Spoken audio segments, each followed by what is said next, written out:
Hey, lovelies, it's Bronte Spicer. How are you? If you don't know me, I help parents and teachers instill powerful, mindful tools and strategies so our families can be free of anxiety and depression. So, this video is going to be showing you how to let go of a bad memory. So this could be a little bit scary for you, but I just want to say outright that um, this is a safe place for you to learn, and you can just watch me show you the tools and the techniques that I use to overcome or to let go of the bad memories that I had. Um, and I guess for me, the memories, the flashbacks that I had of my past kept me stuck and looping in this same cycle of seeing myself in a certain way. So I'm going to use an example of a memory that that meant for me that I was a loser. So this was when I was probably about 14 and I was at netball training, and I've put this memory in my book, and it was it this experience where this girl in my netball team was laughing at me and making jokes about me to the other girls in the netball team, um, and she said something like, "All she needs is glasses." In my world, my world just broke apart because it felt as though I was a loser, like I inherently felt like I was a loser, like there was something wrong with me, like I was stupid, dumb, an idiot, um, that I was an outcast, I didn't belong. So this memory, even though it wasn't like a car crash or war or abuse, it was just a very minor moment, but a catastrophic moment for me in my life and how I saw myself. So every time I had a flashback of that memory of her saying all she needs is glasses, it was like my whole world broke and I just would burst into tears, and that was that I felt like a loser. I felt and when I found the Killyby inquiries and started looking at this memory, I couldn't help but feel like I was a loser. Like every single part of me felt like I was a loser especially when I looked at this memory. So every time this memory came up, I tried to push my attention away from it and like bury it deep down so I didn't have to feel that feeling of feeling like I was a loser. So I'm going to use that as an example for you. I'm going to show you I'm going to show you the tools and the techniques that I used to unhook myself from that memory. So let go of the memory and also let go of that feeling that I am a loser or I was a loser. So before we do that, I'll just quickly share with you the three different things that make up a story that we can get stuck to, and they are words, pictures, and body sensations. So the words and the pictures, the words are the thoughts basically in our heads, and sometimes we have pictures that go with that in our minds. So when we look at memories, they are pictures in our mind. So that's an example of a picture. So the words and pictures is what's happening in our mind, and then the sensations, the body sensations, are the feelings that we have in the body. They're our nervous system responses. Our nervous system states are always shifting. We're always shifting in and out of three nervous system states, which is the rest and digest state, which is that resting state, that calm state that we know, the freeze and please state, which is we're shifting, we're kind of retreating, we're starting to abandon ourselves, we're putting ourselves last, we're shutting off from the world. And then the third nervous system state is the fight flight response, which we know very well. So it's like that agitation, anxious, ready to fight, ready to flee. Um, so that's the third nervous system state. So when we come and work with the body, this is the body-based approach to improving our mental health. We're actually working with our nervous system and the sensations in the body, which are our emotions. So if we take those three things that make up our experience, when we're looking at the memory, we're actually looking at the picture, so the image. So that's the one of the three things that make up our experience: words, pictures, body sensations. We're looking at the picture, the image in our mind of the memory. So we really want to make sure that we feel safe to do this. If we're not in a place of safety, then we do shut down, and we move our nervous system moves from a state of connection and safe sense of safety, and we move into a state of protection. And I guess for me, that most of my time in rooms with psychologists and counselors receiving talk therapy, I was in a state of protection, because I didn't feel safe with what was occurring in my mind and in my body. Not that I really knew what was happening in my body because I was dissociated. So um, I'm going to show you now. So this is what I did. So uh, actually, the first step to letting go of a bad memory is to bring your whole body and mind to a place of rest using basic mindfulness. And so that's activating that rest digest nervous system state, and you're feeling safe. And so this is the value of, and I probably wouldn't recommend, I actually definitely wouldn't recommend using these techniques on your own with a really, really bad memory. What I would do is start, if you're going to do this on your own, um, then I recommend that you use a memory that's like a little bit triggering, but not like super like massive, because having someone there to hold the space for you, so you feel safe, is paramount. It's important. We don't want to re-traumatize ourselves by reliving the memory. And this is why, and I'll show you some techniques that helps you process and allow that picture to be there, that image to be, that memory to be there, without you reliving it and re-traumatizing yourself. Re-traumatizing basically means that you're you're experiencing it as if it's happening right now, and so the nervous system does not know whether it's happening right now or not. It just really depends on what's happening in the mind. And if we are looking at this memory as if we're reliving it, then our nervous system is responding in that way. So we do this in a safe way, and I'll show you the steps in this video. And of course, if this is like too hard, I would be shocked if this was not too hard, because this is a big thing to look at: big memories, or hard memories, difficult memories, painful memories, bad memories, whatever you'd like to call it. So, but what I want to show you in this video is like an introduction. I want to introduce you to the techniques that I used and that my clients use in Beyond Belief, which is my program that I'm running for a second time round, that was very successful last year, helping people to unhook from, let go of their memories, their bad memories, and their stories, their deficiency stories, or core, or like negative beliefs that they felt so strongly and believed about themselves. So let's just imagine that I have spent a few minutes at least in practicing some kind of basic mindfulness or natural rest. And then this is what I do. So then I imagine, and I've got this in my book. If you guys are reading my book, you'll know that you imagine that you've got a movie screen in front of your eyes, and you can close your eyes. Imagine you've got a movie screen in front of your eyes, and you shoot that picture up on the screen. And so I'm using this example of when I was, bullied at netball, or there was this team member in my netball team that really wasn't nice to me. So I've got that image, and so I can see that that image is on the screen. Now I'm going to draw a frame around around that screen so I can see where the image ends. And I can even do this to help me know that the picture is in here.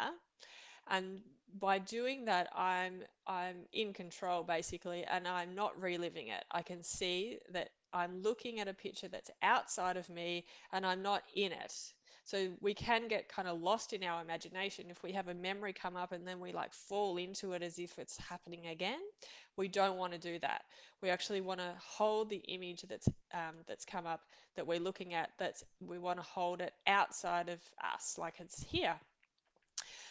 And so I can see that image there on that imaginary screen in this box here, and I've drawn a frame around it. Now, if I shift my attention, if I lift my head and I look above the screen, I can see that there's space above the picture where there's no picture. And then I can bring my attention back to the picture and see the picture's there. And then I can shift my attention down below the picture and I can see there's a whole lot of space there where there's no picture there. And I can have my eyes shut, and then I'm looking back at the picture and noticing, yep, the picture's still there, and I'm shifting my attention to the left of this of the picture, and I can see that there's space where there's no picture there. So I'm reminding myself that there's a picture here that I'm looking at, and there's also all this space. So space can be seen as a resource. It's something that you can shift your attention from or to give yourself some space, like a rest. So when you're like being told that you have to look at this image, this memory, it can feel scary. But when you know that there's lots of space, there's like space up here, down here, there's space there, and space over there. There's even space between me and the picture. I can see that the picture's there, and there's all this space here between me and the picture. And can you believe it? There's also space behind the picture. So if you look, when you practice this, you'll see that there's also space behind the picture. So this is used, it's a resource. You can use this space, right? So you're reminding yourself that there is a picture here and there's all this space. Now, what you do is you start to look at the different shapes and the formations. It's like you're not really in the story of the picture. You're looking at the lights in the room.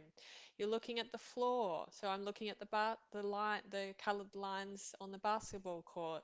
I'm looking at the brown on the ground on the basketball, like the what would you call it? Like the floorboards. I can see that the walls are white. I can see the size of this girl who was talking about me. I can see she's holding the ball. I can see how big the ball is. I can see there are other people around. I can see that I'm not in the picture. I can just see her. I can see the coach. I can see the coach's curly red hair. I can see the coach's teeth. That's what I remember.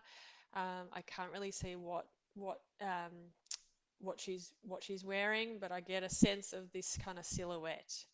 So it's like you're looking for the shapes, the colors, the lines, the formations, and it's like, yes, you really want to kind of get into that energy of thank you so much for being here. And you're not talking to the person who perhaps said something horrible to you once. You're actually talking to the picture. You're saying, thank you so much, picture, for being here. You're welcome to stay as long as you like. I love you. And so that when you verbalize this, it has more of an effect. It has more of an impact. It feels less scary. It softens the picture a little bit more. The more we kind of shy away from it, like, oh, we don't want to look at that picture, the worse, the more pronounced and more powerful and strong that picture has. When we hold the space for this picture and allow this space to be here and say, thank you so much for being here, and we can kind of fake it till we make it a little bit by saying, thank you so much for being here. You're welcome to stay as long as you like. I love you. Remember, you're not saying I love you to the people in the picture. You're saying I love you to the picture. You'll find that the picture starts to soften, and then it feels safer to have that picture there. And then there are other techniques that we can bring in, like focus shifting, which is a breathing technique, or we can do tapping on the picture, or tapping on our forehead. We can do tracking. All of these are like they're techniques that we use if that image looks stuck. But for me, as I look at this and when I allow this picture to be here and I say thank you so much for being here, it's really getting hard to see. I can't really make out the people there. It's just kind of getting a bit blobby like. It's even like it's almost like the walls are kind of being chipped away and like kind of vacuumed or blown away with a blower. That's what it kind of looks like. Everything feels a little bit like, well, it's there, but it's not really there. And then when we get to that point, it's like we try and see if we can see it. And if we can't see the picture, then the image is processed. So that's the first part to processing the memory. That's the mind. That's the picture. So the picture is stuck, like the thought of the memory. The memory is stuck to body sensation. So that's the next part. So once we get to that place where we really can't see the picture, we take a deep breath in. And as I breathe out, I slide my attention into my body and I find a safe place to sit in my body. And that might be in my heart or it might be somewhere else. And I imagine myself just sitting there with little binoculars, noticing what physical sensations are present in my body.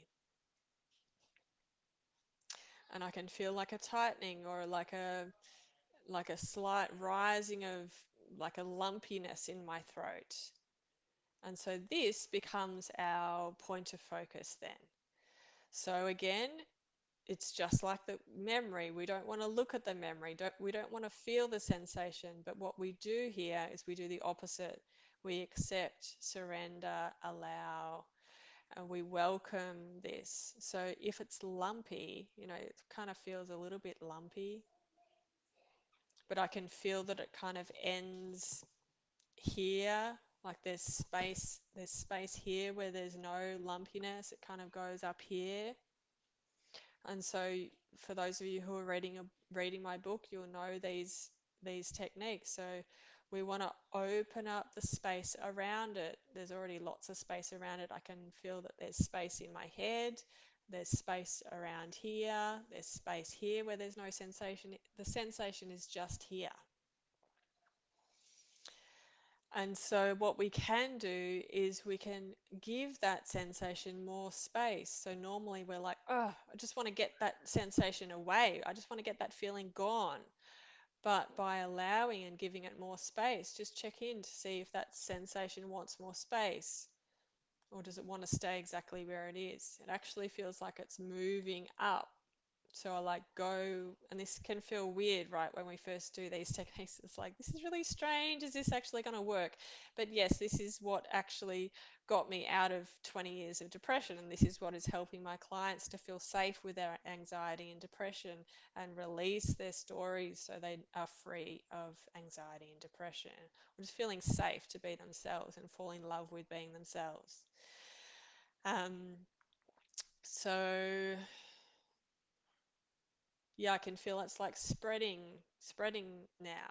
So this is emotional memory that has been locked, stored, stuck in the body, that's been attached as emotional memory, attached to that memory, that like image of netball when I was 14. So what I'm doing right now is I'm putting my attention on the emotional memory, that sensation that has arisen out of that memory. And the more that I allow that sensation to be there, the more it relaxes and softens. I can actually feel like a softening right through my body.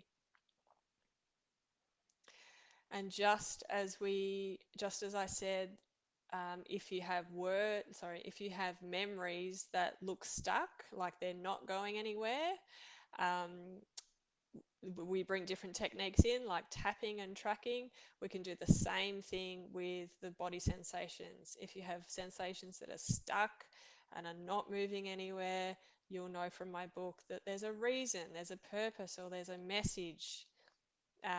There's a reason why that sensation is staying there. It's not a problem. Doesn't mean you're doomed and you're failing and it's, you're not ever going to get better.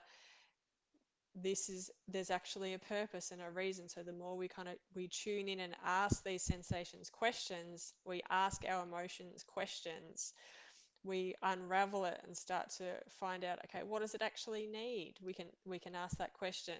Okay, what does this sensation need? And this sensation is an aspect of you, so it's really a part of you receiving a need that you have not received.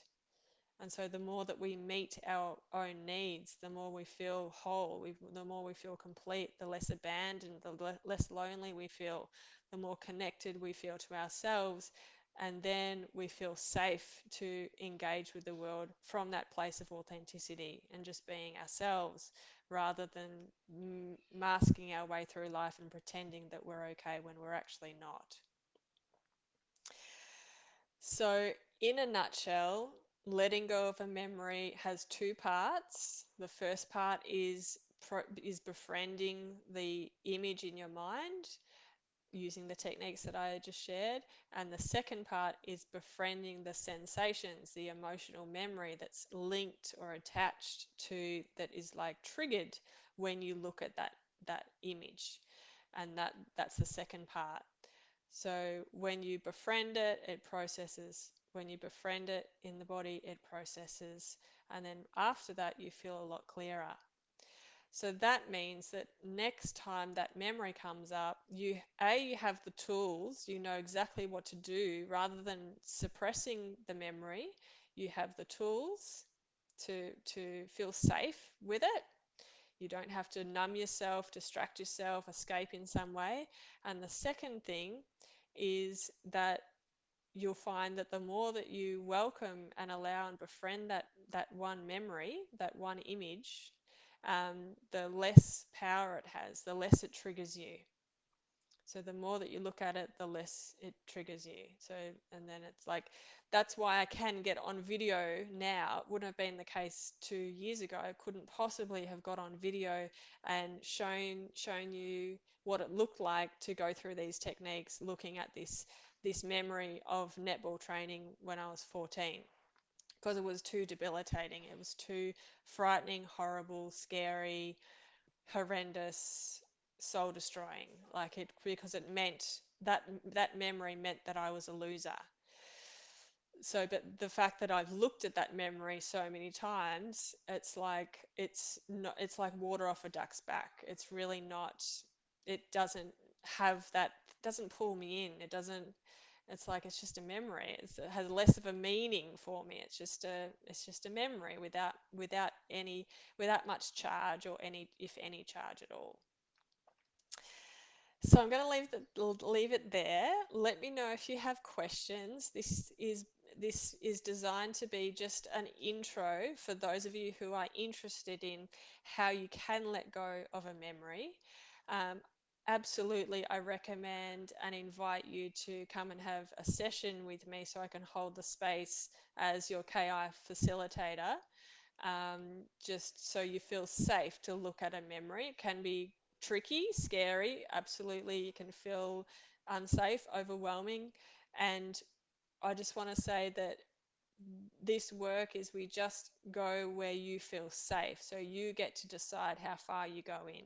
There's no, I am never going to push you into the deep end and like try and make you swim. This is like you get to just um, you get to decide where you go. It's like I'm holding your hand. You're so welcome, Judy. I hope it was helpful.